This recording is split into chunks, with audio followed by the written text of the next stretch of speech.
بسم اللہ الرحمن الرحیم۔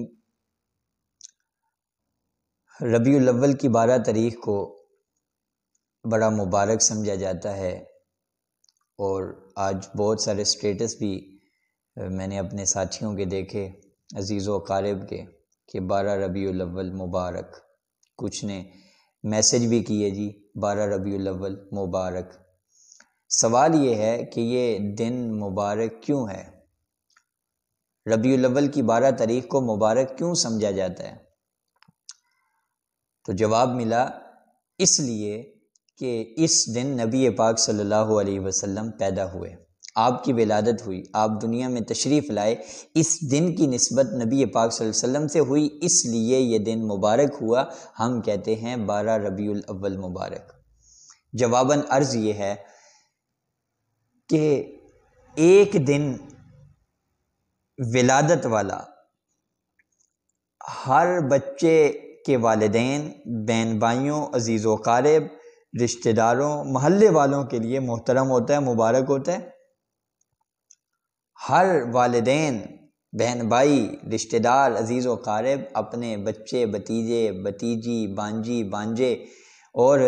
بیٹے بیٹی کی ولادت والے دن کو مبارک سمجھتے ہیں، اور ہر سال اسی دن سالگرہ کے طور پر اسے مناتے ہیں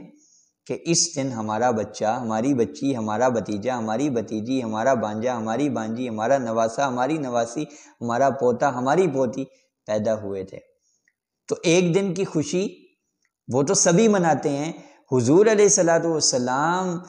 کے لیے ایک دن کی خوشی اور ایک دن کو مبارک سمجھ لینا، یہ تو کوئی خاص بات نہ ہوئی، یہ تو عام معمولی سی بات ہے، ہر بچے کے ساتھ ہوتی ہے۔ ہمارا عقیدہ یہ ہے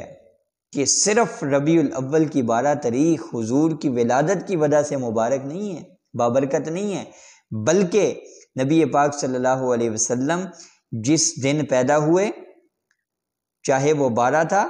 ربیع الاول کی 12 تھی یا 9 تھی یا 8 تھی یا 2 تھی یا کوئی اور تاریخ تھی، جس دن حضور پیدا ہوئے وہ دن بھی مبارک، وہ دن بھی برکتوں والا، وہ دن، وہ تاریخ جس ہفتے میں تھی وہ ہفتہ بھی مبارک، وہ ہفتہ جس مہینے میں آیا وہ مہینہ بھی مبارک، وہ مہینہ جس سال میں آیا وہ سال بھی مبارک، وہ سال جس صدی میں آیا وہ صدی بھی مبارک، وہ صدی جس زمانے میں آئی وہ زمانہ بھی مبارک، جس کو خود حضور نے بیان فرمایا خیر القرون قرنی، کہ لوگوں زمانے بھر کے زمانوں میں سب سے بہترین زمانہ مجھ محمد صلی اللہ علیہ وسلم کا زمانہ ہے۔ تو معلوم ہوا کہ حضور کی ولادت سے، حضور کی آمد سے صرف ربیع الاول کی 12 تاریخ مبارک نہیں ہوئی، بلکہ پورا کا پورا زمانہ مبارک ہوا۔